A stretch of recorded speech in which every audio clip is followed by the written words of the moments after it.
네, 안녕하세요. 네, 저는 풍운하라고 생각하는 정준하님. 우선 결별하신 건 맞나요? 그런 적은 없고요. 아, 그래요? 언제 제가. 결별할 만큼의 관계가 남아있지 않았었던가요, 아예? 아니, 뭐, 그렇게 비춰지는 거에 대해서는 뭐 할 말 없습니다. 아, 그렇게 비춰지는 거에 대해서는 딱히 할 말은 없으시다.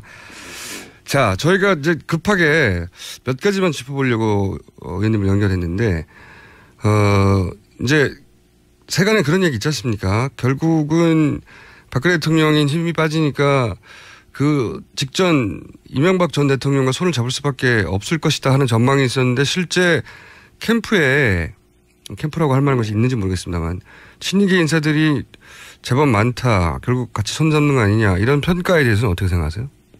아니, 이명박 대통령하고 손을 잡으면 도움이 되나요? 그러니까 이제 원래 MB 만나는 게 기사는 되겠지만은 예. 내가 반기문이라면 안 만나겠어요. 또 왜? 부다실이 많잖아요. 만약에 MB 표가 뭐 있는지는 모르겠지만 MB 표가 있으면 당연히 반기문한테 당해 가는 거고요. 예. MB를 싫어하는 사람들이 많잖아요. 그럼 그 싫어하는 사람들 또 실망시키는 거잖아요. 그거 뭐 왜 그런 만나는지는 이유를 모르겠고 또 이제 MB맨들이 많이 가 있는 것은 그동안 이제 5년 동안 소외돼 있다가 이제 메뚜기도 한철이잖아요. 이제 저희 대선이 이제 그 한철이 왔으니까 예. 자가 발전으로 줄들을 쓰는 거죠.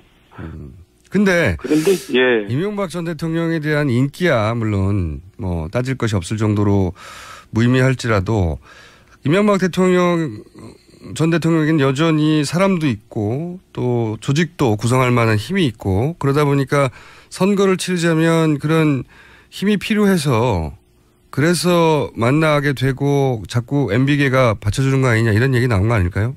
지지율 때문에 이제 그런 게 고정관념인데요. 선거는 이 명망가들이 치르는 게 아닙니다. 실은 그건 괜히 그냥 겉으로 보이는 그냥 뭐 보여주기죠. 실제로는 실무 역량 전략가들이 치르는 거거든요. 네. 그래서 예를 들어서 클린턴 대통령은 대통령 되고자 마음먹었을 때 29살짜리 스테파노포로스를 만나러 갑니다. 그러니까 우리나라는 그 무슨 명망가들 이렇게 쭉 세워놓고 그게 무슨 뭐 캠프라 그러는데 그거 사실 다 엉터리예요.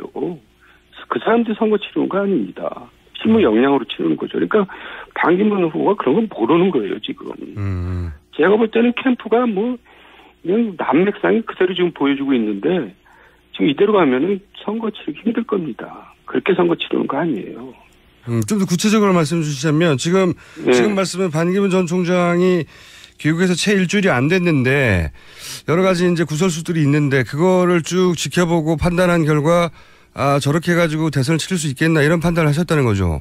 예, 그러니까 지금 제 눈에도 이게 캠프가 이게 제대로 된 캠프로 보이지가 않고 뭐 우후죽순 뭐 여기저기서 그냥 제각기 뭐 이렇게 돕는다고 뭐 그러는 것 같은데 어쨌든 그 실수가 이제 계속 잦잖아요. 네. 뭐 이제 잔매에 골병 든다고 이게 그 반기문 후보의 장점이 뭡니까? 무게감이잖아요.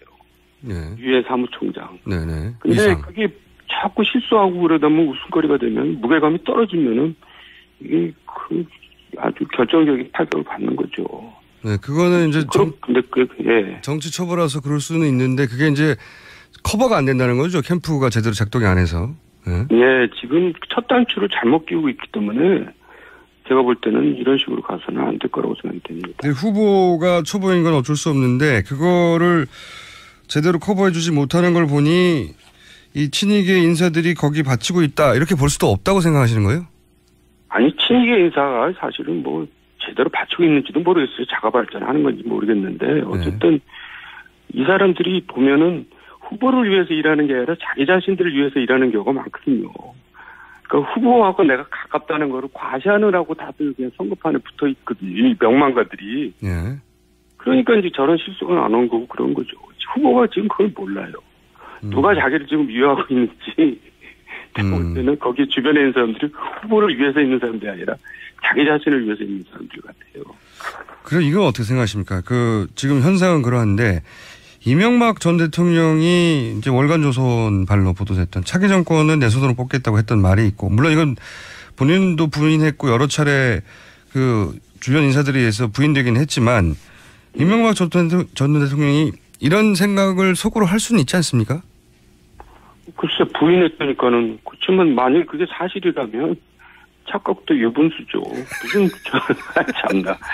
지금 이명박 대통령을 누가 뭐 지금 기억이나 제대로 하고 있습니까? 난 그게 이해가 안 가는 얘기예요. 그러면 반 총장이 여하간 결국은 바른정당에 갈 수밖에는 없다. 이게 전망인데 의원님은 어떻게 보세요? 그래서요. 지금 반 총장이 가장 이제 실수를 많이 했지만 이건 실수가 아니라 가장 큰 패착이 뭐냐면 예. 돈이 없어서 정당으로 가야겠다. 이거는 정말 선단추를 엄청나게 잘못 낀 겁니다. 맞습니다. 이제 스스로를 완전히 외소화시켜 버렸어요. 예, 예. 그래서 이게 이제 갈 따라오는 바른정당밖에 없게 돼버린 겁니다. 예. 이거 어떡하죠, 이거? 저는 그게 보통 문제가 아니에요. 기존 그냥 실수가 아닙니다, 이거는. 그 정치 그 기존의 정당에 몸담고 있는 정당인들 혹은 뭐 국회의원들 또는 어쨌든 밖에 있는 정치인들이 볼 때 그 발언이 어떤 식으로 다가옵니까? 저도 그게 큰 문제라고 생각하는데. 예. 저도 그 거의 이래갖고는 되겠느냐는 생각이 들었는데. 예. 이건 진짜 이 첫 단추를 어떻게 다시 제대로 껴야 될지 제가 참모라도 정말 막막합니다. 근데 이제 갈 때라고는 바른정당밖에 없는데 바른정당이 지금 새누리당 시즌2잖아요. 예. 그리고 지금 새 정치한다고 해놓고는 정치 교체한다고 해놓고는 자기 스스로가 여권 후보로 자리매김을 지금 또 하고 있거든요. 그래가지고 어떻게 이깁니까? 그러니까 지금 정권 교체 프레임에 들어가면은 절대 이길 수가 없거든요. 반기문 후보는. 근데 스스로가 지금 말은 정치 교체한다고 해놓고는 정권 교체 프레임에 들어가고 있는 거예요. 그것도 또 새누리당 시즌2인 바른정당으로밖에 갈 수 없게 스스로 만들어버렸잖아요. 더군다나 돈이 없어서 정당에 들어가야 되겠다고 일킬 말을 해버렸으니까. 예, 이거는 실수가 아닙니다. 그거는 그 사람의 그 실체를 그냥 그대로 보여줘버린 거죠. 아하. 가장 큰 그 문제, 지금까지 드러난 여러 가지 구설수 중에, 그 중에 뭐 실제로 억울한 구설수도 있습니다. 자세히 따져보면. 근데 그런 구설수가 문제가 아니라 본인이 직접 한 말, 돈이 너무 없고 그래서 힘들다. 이렇게 말해버리는 것이 가장 큰 문제다. 이건 실수가 아닙니다. 이건 패착입니다. 첫 단추를 엄청나게 잘못 낀 겁니다. 그러니까 이제 지금이라도 옷을 다시 벗고 다시 잔투를 끼우든지 해야지 이대로 가가지고는 제대로 되겠어요. 그러면 지금 의원님께서 아까 이제 전략가들이 결국은 선거를 치러내는 거라고 하셨는데 의원님이 바로 전략가셨지 않습니까? 의원님께서 만약에 곁에서 조언을 한다면 어떻게 해야 한다고 말씀하시겠어요? 그러니까는 이제 본인이 정말 돈이 없어서 정당을 선택하더라도 제가 이제 어저께 얘기했지만은 국민의당에 들어가는 게 이제 고위험 고수익을 얻는 거죠. 그래서 안철수를 꺾어가지고 안철수 표까지 같이 들고 이제 그야말로 정치 교체를 하는 건데 지금 바른정당으로 가가지고 뭘 얻겠다는 거예요.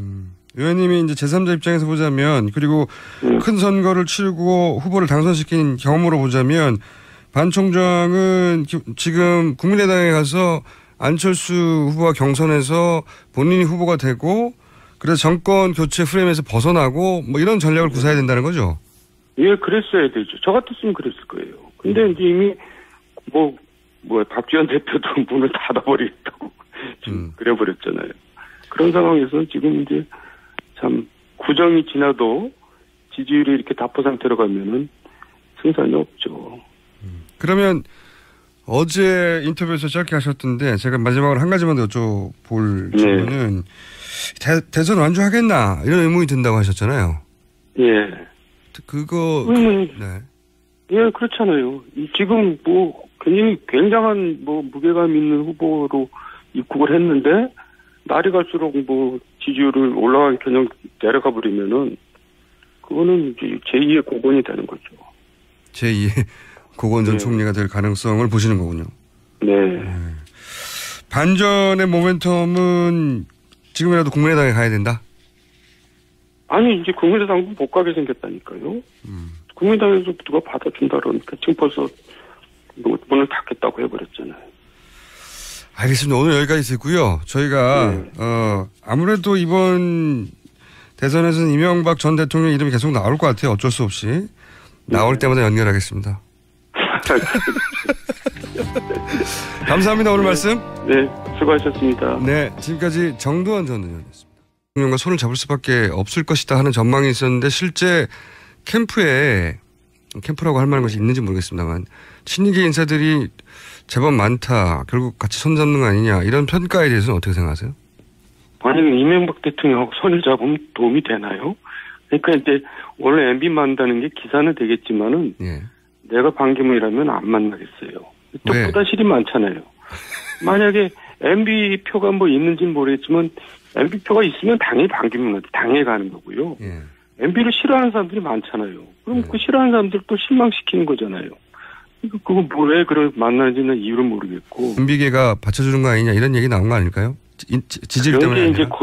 그런 게 고정관념인데요. 선거는 이 명망가들이 치르는 게 아닙니다, 실은. 그건 괜히 그냥 겉으로 보이는 그냥 보여주기죠. 실제로는 실무 역량, 전략가들이 치르는 거거든요. 네. 그래서 예를 들어서 클린턴 대통령은 대통령 되고자 마음먹었을 때 29살짜리 스테파노포로스를 만나러 갑니다.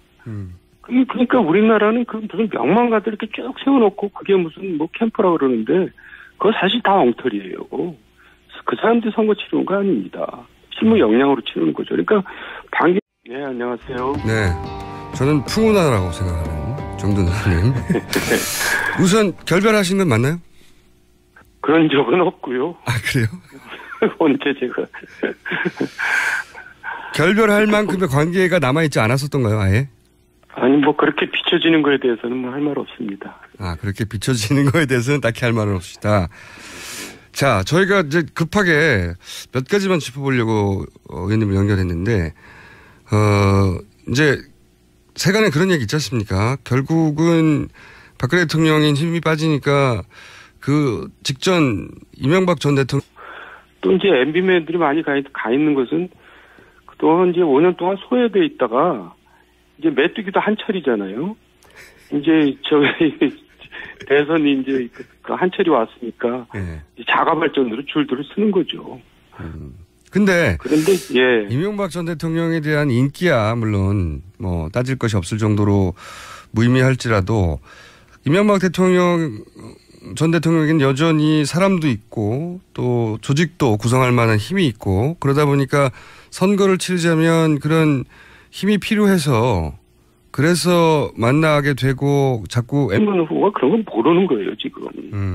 제가 볼 때는 캠프가 뭐 그냥 남맥상이 그대로 지금 보여주고 있는데 지금 이대로 가면은 선거 치르기 힘들 겁니다. 그렇게 선거 치르는 거 아니에요.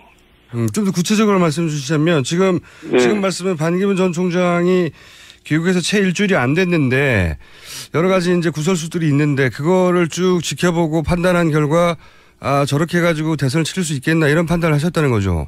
예, 그러니까 지금 제 눈에도 이게 캠프가 제대로 된 캠프로 보이지가 않고 우후죽순 뭐 여기저기서 그냥 제각기 뭐 이렇게 돕는다고 뭐 그러는 것 같은데